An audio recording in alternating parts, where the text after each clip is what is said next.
it's good for listeners to know that there are more options in terms of having a music career than, like I was talking to you this morning, like rather than just being some famous rock star or being a really high paid manager, you know.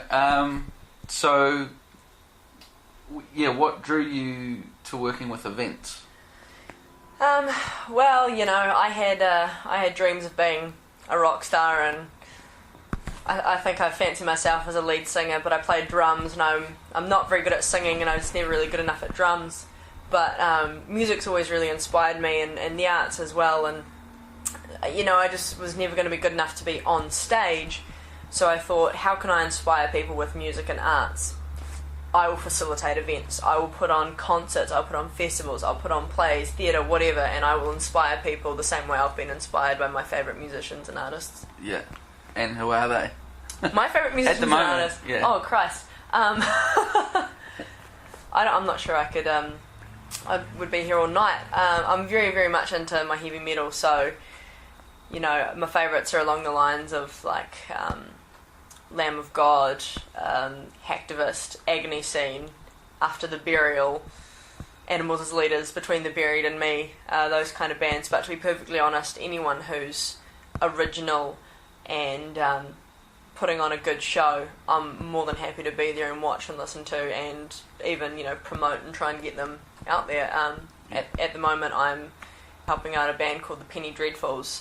They're a girl punk band, and I've never been huge into punk, but they're so good at what they do, and, you know, I believe in them, so I go, fantastic, I'm going to help push you guys out there. Yeah.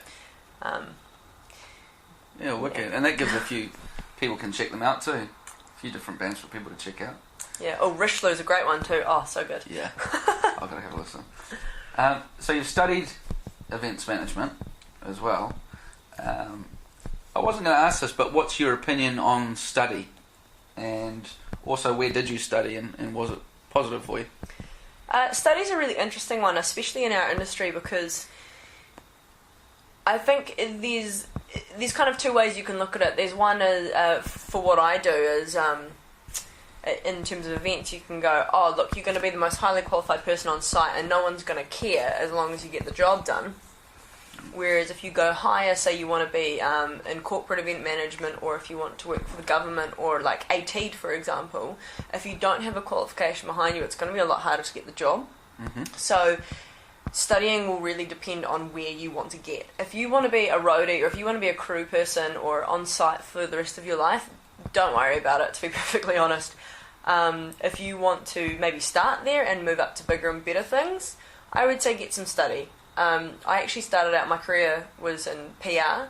I did a Bachelor of Media Arts and Public Relations, well, in Communications, down at Wintec, which was fantastic. I actually started at Waikato and switched over because it wasn't practical enough, and whereas at Wintec I actually got to go out into the industry, and I did an internship for Verdict Communications, which had me working on my first ever arts festival. So I guess that's kind of where it all started, which was the Hamilton Fringe Festival, many, many years ago, back in 2009, I think, or 10, I can't remember. But that's where it started, and I was the media and artist liaison. Yeah. Had a job working at Sky City as well, and then after that I had another job doing kind of marketing and web admin for a resort down south, and that didn't go so well for me because I realised very quickly that I didn't want a desk job, and I wanted to be in events, and no one would hire me without the qualification despite the fact that I had the experience. So I ended up going back to university, and I went to Welltech down in Wellington to do their graduate diploma of event management, which at the time they were the only the only institution offering the kind of education I was after, which was like postgraduate, I guess. Well, it's graduate. And 1 year, very intense, very quick, so I could get it out of the way and tick that box with employers. It was fantastic. The first 6 months was highly intensive class-based work where I had to put on a couple of little events myself. Lots of tests and exams as well. And then the last semester was a practicum, and you were allowed to do whatever you wanted. So I think we might discuss this later, but basically what I did is I want to work on a music festival, so I called up Mark Kneebone out of the blue and said, I want to work for you, the end, and he went, can you get to Auckland and have an interview with me? So I was actually in London at the time, that changed my flights to fly back into Auckland instead of Wellington, and saw him a couple of weeks later, and he said, fantastic, if you move up to Auckland you've got the internship. So I did that, and it was really positive because all of the study I did mixed both theoretical work, obviously, you know, your book work and everything like that, and learning the theories, and knowing your shit, mixed with practical work. So I got to do internships with PR companies, and I did my internship with Mark Kneebone for working on Laneway Festival many moons ago. Must be about 3 years ago now. So it was really positive for me because I got that mix. Whereas I've heard of a lot of other people doing much more book-based study, which kind of just gets them a piece of paper at the end and no practical experience, which is worthless in our industry. Mm-hmm. It's a bit different if you're going to be an accountant or a lawyer or something like that. Even then you need to have some practical experience, but for us it's all ground-based. So I basically just got as much experience while I could while I was studying and still getting a student allowance. And I actually lived in a cupboard for a while, just so I could... What? Yeah, I lived in my friend's walk-in wardrobe for a couple of weeks before I got a job when I moved to Auckland, because I was Wellington-based, and just moved to Auckland on the whim of interning for Mark Kneebone, and just lived in my friend's cupboard for 6 weeks until I found a job up here, working part-time at a gym. So very cool. But yeah, I'm actually off to do my Masters in Edinburgh in International Marketing because at the moment I'm really happy working on the ground in events, and I love it. Festivals are my life. I'm a festival junkie. Yeah. But, 10, 15 years from now, I might want to fall back into something a little bit less full-on, a little less on the ground, and I want to have the education behind me so that if I want to slot into a government or a slightly more corporate role, that I can. So, I mean, it really depends on what you want. Yeah. Just to back it up a bit, Sure. So what's artist media liaison? Oh, sorry, artist/media. So I was liaising with the artists and the media in terms of setting up all like the interviews with the radio and all that kind of stuff. So just making sure everyone was where they needed to be at the time, sending the right messages out to the right people. Cool. Yeah. Because again, hopefully the people, when they listen to this podcast, if they're trying to get in the industry, they want to do something different, they can think about these terms that come up. Of course. And then they might go, oh, what's that? And, so what you were saying too, that you had to do some exams and things. Yeah. So what kind of stuff would come up in that? Well, the exams are actually more in my earlier years of study. A lot of it was just kind of media based. I remember having to do an exam on like picking some kind of big media event that had happened and kind of explaining why it was important and why certain things had been said, and breaking it down. Yeah, breaking it down basically. But that was more kind of first year stuff. Towards like the end in like third year and in my graduate diploma, it was very much more practical based. So like we'd go out to companies would get us in for like 6 weeks, and they'd go, look, we want to I actually had to help sell some tractor equipment. It was ridiculous. What was this for? For one of my third year assignments. For an event? No, for one of my third year assignments for PR. Right, yeah. They basically went, music was my background, and I always picked music stuff, so they went, look, we're taking you out of this, and we're going to send you to this company that sells tractors and engineering equipment, and you're going to learn how to sell that stuff. I thought you meant like, you researched Live Aid for a second, Farm Aid for a second or something. Yeah, well, that would have been, So, you kind of got put in these situations where you had to learn and do things outside of your comfort zone, which was actually really good because it made it easier for me, and I learned tricks in other sectors that I could actually use in the music industry, which was handy. And I suppose it's much more realistic to be put in companies that you're not necessarily comfortable with and learning how to sell or learning how to put on their events. Like I did an event in a gym, because I was working there, so it was ideal, but it was so far removed from what I'd normally done that I had to learn new skills that I've now been able to put to use in my industry, which was handy. Yeah. Have you found something that I've found, with what you do and what you learn over the years. And not all the time, but sometimes you'll use something that you didn't think you would have used, but you learnt back in the day. And it comes up, and it might be from somewhere like going on that random, doing the different kind of exercise or the different exam. Yeah. You don't think you'll use some of it, but then later on you're just doing a tour or you're doing an event and something just pops up. One of the most valuable things I ever learned that I thought was going to be absolutely useless was learning how to do basic graphic design. Yeah. Unbelievable. We got taught how to use Illustrator and like how to make books, basically produce books, or any kind of book-like things like pamphlets or brochures or anything like that. Wow, I've used that in almost every job, because graphic designers will charge you couple of $100 an hour, and even if it's a 15-minute job, like they need to change the colour of something, they'll charge you for that whole hour. So if you're working on a really tight budget, that will save you so much time and so much money. Yeah. So I mean, if as a tip, I guess, learn how to do some kind of graphic design, whether it's Photoshop or Illustrator or InDesign. Cool. Somewhere where you can probably save yourself quite a bit of cash is if you can do that efficiently. Yeah. Yeah, I've used it on some massive events where you would never believe that I was doing some of the graphic design, because I'm not great at it, but I know enough to actually get stuff done, which is fantastic. Cool. Hey, you currently work with Tim Bray Productions. Fill us in a bit on that one. Is that still going? Yeah. I'm still working with Tim Bray. Yeah. Tim Bray Productions is fantastic. It's not music at all. It's children's theatre. Yeah. Tim Bray is Auckland's leading theatre for children. It's amazing. It's fantastic. I'm just a big kid at heart.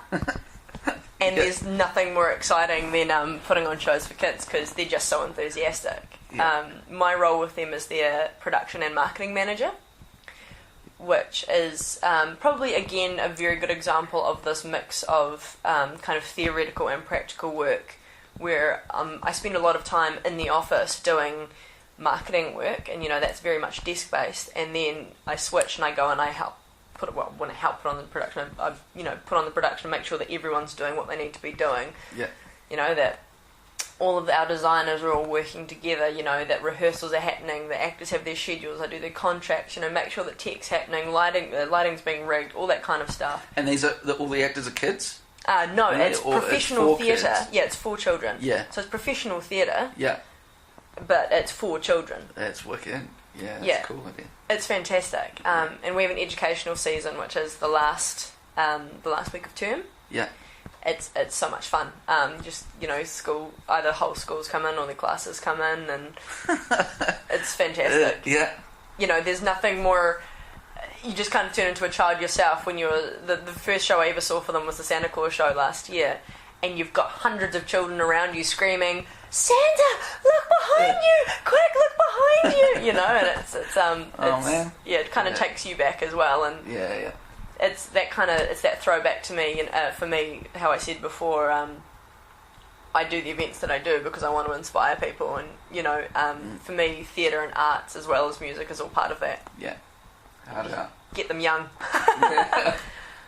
Hey, one of your roles has been media relations coordinator for an overseas company. So, who was that with, and what did it entail, if you can tell us? Well, that was really exciting, and I'm hopefully going back to do it again this year. I was the media relations coordinator for Festivals Edinburgh. Yeah. Now, Festivals Edinburgh is a kind of an umbrella company that runs across the 12 major festivals in Edinburgh, which is, I've got quite the list here. The Science Festival, the Imaginate Children's Festival, the Film Festival, the Jazz and Blues Festival, the Art Festival, the Edinburgh Military Tattoo, the Edinburgh Festival Fringe, International Festival, Book Festival, Mala Festival, Storytelling Festival, and Edinburgh's Hogmanay. So those are the 12 major festivals. The Edinburgh Festival Fringe is actually the biggest arts festival in the whole world. It's open access. It's amazing.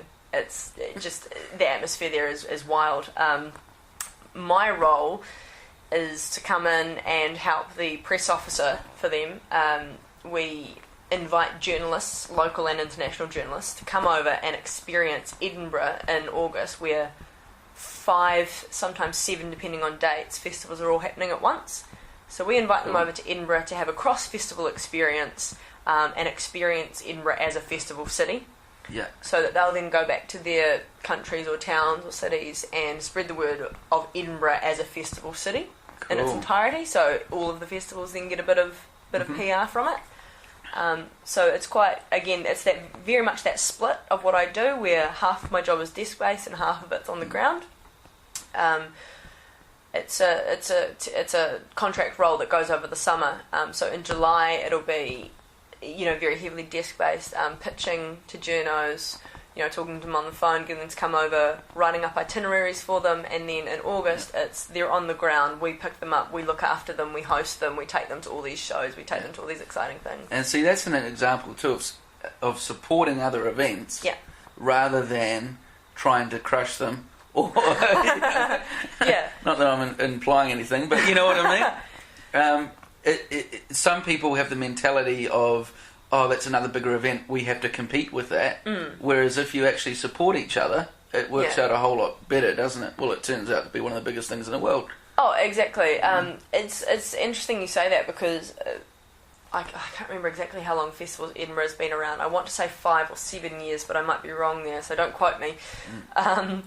But originally, I mean, you've got to understand that, yes, all of these different festivals are competing for these people to come to them, but Festivals Edinburgh acts as that umbrella that can just kind of bring them all together and go, look, how do we do this together? How do we do this for Edinburgh? How do we get everyone here and, share the love, basically? And it's, there are times when people go, oh, well, that doesn't really apply to my festival, or this and that and the other, and you just go, kind of the greater good picture, which is really nice, and it does work out quite well. And you get some amazing spreads in some magazines and newspapers all over the world. We had people from Australia, America, all over Europe. I speak fluent German, so my job a lot of the time was to hang out with the German journalists, and if they ever wanted to speak to me in German, they would feel comfortable doing that. So that was good. Cool. Yeah. How do you feel, talking about that too, because you'd have to approach all sorts of people, especially when you're saying you have to, pitch certain organisations and that. So how do you feel when you do approach someone that you want to work with in the industry? Well, it kind of depends where you are and what hat you've got on at the time. A lot of the time you're nervous, you're packing yourself. At one point in Edinburgh, I met Salman Rushdie, and I had to introduce my journalist to him, and here I am going, don't say anything stupid, don't say anything, oh my god. And a lot of the time it's just fake it till you make it. But if it's me, if I'm representing myself, and I kind of go up to people and go, I want to work for you, I just go all out and just say that. I go, look, hey, my name's Anna, this is what I've done, this is my experience, I would love to work with you. Let's have a chat. Literally, that's literally how I got into the industry. I mean, I cold called a couple of other people as well and got not harshly turned down, just very much, oh, look, it's so small that we actually just can't take on an intern. But you just keep going, you just have to keep going, because you'll eventually get someone who's willing to give you a chance. But if I'm representing an organisation that isn't just myself, it's usually a bit more tactful, but a lot of it can just be fake it till you make it. You've just got to have that air of confidence about you, and you've got to back yourself, because a lot of the time no one else is going to back you. Cool. And what are some of the positive aspects of the industry that you've found? For me personally, I couldn't imagine working anywhere else. I mean, in the industry, whether that's here or in Europe or in the UK or America, anywhere. I remember the very first time I saw the stage being built at Laneway on my first year. I've worked there 3 years now, my first year, just going, wow, just having this euphoric moment where the world stopped. It sounds really cheesy, I know. And I just went, this is the greatest feeling, and I will be doing this for the rest of my life. That's an amazing feeling. And I think, I mean, realistically, you can get that in any industry if you're following your passion. But yeah, even just there's something special about soundcheck, and the fact that almost every festival I've worked on has had the same songs for soundcheck. So either they're really good for soundcheck, or there's like one album that's going around everyone in the industry. Well, Iron Man's good for the kick drum. Yeah, they play a lot of Gwen Stefani, I find. Oh, really? Yeah, that's always surprised me. But yeah, I suppose in New Zealand... Gwen Stefani at Varkin, you reckon? Totally, yeah, man. I suppose in New Zealand, the great thing about the industry is that it's kind of a plus and a minus. It's very small.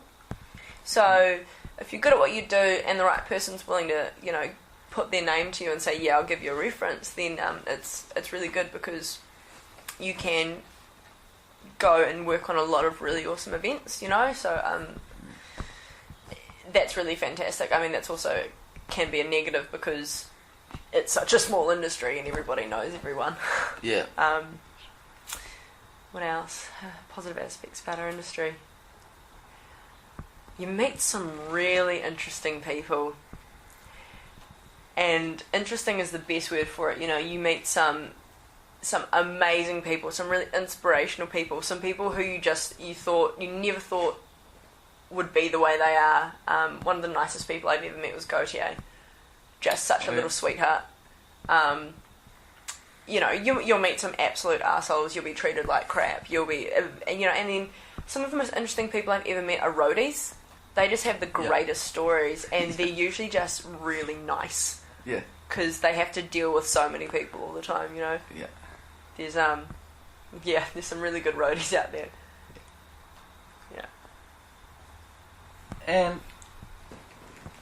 what is something you would like changed about the New Zealand industry in particular? I suppose because it is so small, there's a lot of competition between a very small group of people.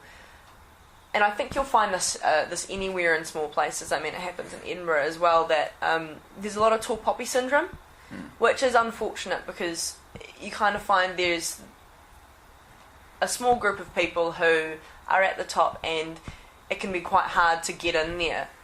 Once you're in there, though, it's, if you're good at what you do, you're going to be okay, but you can take a lot of emotional beatings. Yeah. And I think it's because a lot of people are quite protective of their roles in the industry. And that's completely understandable because it is small and, having a young up-and-comer snapping at your heels is probably quite terrifying. But I mean, if everyone just gave each other... This is going to sound really naive, and I know it's never going to be this way, but if everyone just gave people a helping hand, I mean, that's how I got... It wasn't a helping hand, I guess, but I mean, someone gave me a chance. Someone went, yep, you're prepared to sacrifice a few things and you're prepared to work really hard. I'm going to give you a chance and give you your foot in the door. Yeah, but see, that's not naive at all. It's not. I mean, it's the truth, isn't it? Yeah, and I suppose... It might seem idealist or whatever, but it's the truth. Yeah, I mean, I suppose you could say I was lucky to find someone who was willing to do that, and I mean, he's always said to me, I took the opportunity and I ran with it, and I'm where I am today because of me. And I'm willing to take that as well and go, yeah, I worked really hard. Yeah, I lived in a cupboard for 6 weeks so that I could do that internship. And I sacrificed a lot of things to get where I am now. But still, I mean, you can be the hardest worker in the world, but if you can't get that foot in the door, you're never going to get anywhere. And so... We'll still need other people to live and exist, really, don't we? Yeah. It'd be pretty lonely if it was just us, even if we thought we were really successful. Yeah, so come on, everybody. Give each other a hand, I guess. I suppose I try to do it a little bit, like, I try to help people out where I can. I mean, if they're gonna take it for granted and they're gonna, try and take advantage and use you, they can get lost, they can jog on. But I mean, if I see someone who's really, really willing to give it a good crack and they're going to make something of themselves, then I'll try and give them a hand. Point them in the right direction at least. And you think this is the last question, but it's not, because I want to keep talking. Sure, alright. What would be some general advice, for for anyone, and I don't just want to say younger people getting into events management, because you might be older and want to start as well. So just what's some general advice if you do want to start getting into that area? Work experience, just volunteer for everything and anything under the sun. I mean, I have a great contact who I work with a lot of the time on stuff like I'm working on the Onehunga Festival in a couple of weeks, and I got that contact by a few years ago, volunteering to work on the Titirangi Festival of Music. Now people might go, oh, but that's a small little community event, why would you even bother? Well, you've got to start somewhere, and you've got to be able to back up what you're saying. So if you walk up to someone and go, I want to work on your event and I have no experience, they're not going to care. They're going to be like, well, what can you do for me? Nothing. But if you go, look, I may not have had any paid work, but I was a roadie on this, or I was a bar manager here, or a venue manager, or a stage manager, or this, even if it was just at community events, that's going to get you your next level up. Yeah. You know? That's good advice. Very good advice. Yeah. You're going to have to do a little bit of unpaid work before you start getting your paid work. Yeah. And I don't think we've really touched on when you work in events, and specifically for you, what's your main kind of roles or jobs that you do at the event when you're there? Because I don't think we've really... I've had a few different titles. Yeah. So I've been a festival coordinator, I've been a festival assistant, I've been a festival liaison, I've been a sponsorship assistant. And can those roles kind of merge into sub-roles sometimes, or different each other? Or is I suppose depending on the festival, is it really cut and dry, separate? In New Zealand, you have to be a jack of all trades. Mm-hmm. You have to be someone where if you need to build a DJ deck, like a table for a DJ deck out of some plywood from Placemakers in 20 minutes, you need to be able to do that. Or you need to be able to talk the talk, walk the walk, schmooze, and take this super famous person to meet this other super famous person. You know, there is no job too big or too small in New Zealand because we are tiny. And actually that's another big positive of us having such a tiny industry, is that you learn how to do everything. Whereas in the UK or Europe or the States, they kind of expect you to specialise a little bit. Yeah. So I found it quite bizarre in the UK just doing PR and just doing media relations, whereas in New Zealand I would probably do a bit of everything. Yeah. A little bit of marketing, a little bit of PR, a little bit of like site build, a little bit of artist liaising, a little bit of everything, you know? No job too big or too small, you know? One day you are escorting... one day you're escorting Gautier to his van, the next day you're getting the Maccas because everyone's hungry, you know? And it's pretty cool in some ways too, eh? Yeah, just be ready for anything, basically. Yeah. I mean, of course, once you're like the director of a festival or something like that, things change here. I mean, at some point you are just going to be pulling back and just letting other people do the work, and that's natural. But I mean, I'm not at that point yet, but I still get some times where I just get to chill out in the prod office for a while and just wait for a crisis. Or not a crisis, just go have a bit of a cruise round and see what's happening. Yeah. No. And what are some New Zealand bands you're excited about at the moment? Oh, some New Zealand bands that I'm excited about. You mentioned one before. I did. The Penny Dreadfuls. Yeah. I'm very excited about them. They are a punk band. They're an all-girl punk band, and do not underestimate that at all. They are brutal as hell. Cool. My favourite song from them, God, what's it called? Gremlin Pigfucker. I don't know if I'm even allowed to say that, but that's the name of their song, and it's my favourite. Wouldn't exactly call it a radio hit, because maybe on the Axe Attack, but otherwise. But hopefully they'll be doing some good things. They opened for the Misfits, which was fantastic. So cool. Any others? Actually, there's a band that I haven't heard in a while, and I actually saw them at your Underground Festival, and I was really hoping that they would be superstars by now, and that was Frozen Alice. Oh, yeah. Yeah. Fantastic. Really good band. I don't know what happened to them. Beast Wars. Oh, those guys are amazing. Yeah. Fantastic. Best, this is a big call right now, best heavy metal band New Zealand's had since 8 Foot Sativa. Oh, wicked. Yeah, that's what I would say. Good. My cousin down south will be happy. Yeah. Old Clayton. They are fantastic. It's really cool to see bands like Clap Clap Riot doing their thing, because they've been around for quite a while and they kind of started small and they've gotten bigger and better. And I actually went to uni with Strawn, which is their drummer. Well, I'm assuming he's still their drummer. Yeah. You know, so it's really cool to see people that I studied with doing their thing and making it as well. You know? Yeah. Gives you a lot of hope. Yeah. And this hasn't really got to do with event management, but just because I'm curious, any venues that you go to around here?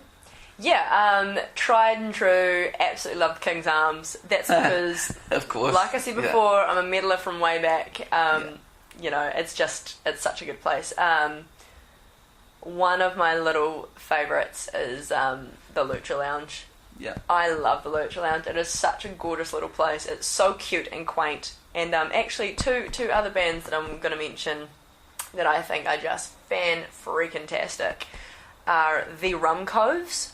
Oh my god, if you have not heard the Rum Coves, you listen to the Rum Coves. They're like Dawsey, Zeppelin-y, kind of just some really good rocky, just good music, man. Just decent really rock. Good. Yeah, decent rock, and it's fun.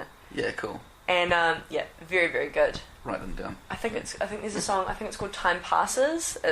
Amazing! I got their album at their last show that I went to at the Lucha Lounge. And the Echo O's. The Echo O's are fab. They're kind of grungy, rocky.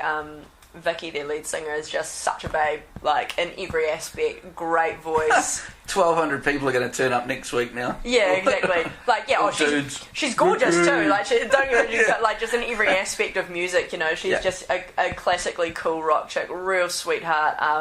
Really, really good on guitar, really good on vocals. Their drummer is James. He used to be in the Tuts, so he's well experienced, and they're really fun as well. Oh, awesome. They're real fun. Cool. All right, Anna, well, last one, and I know you're going to love this one.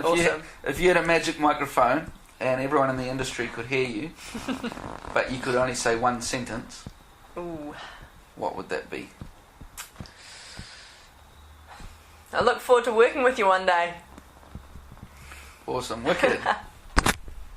Thanks for the interview. No probs, it was fun.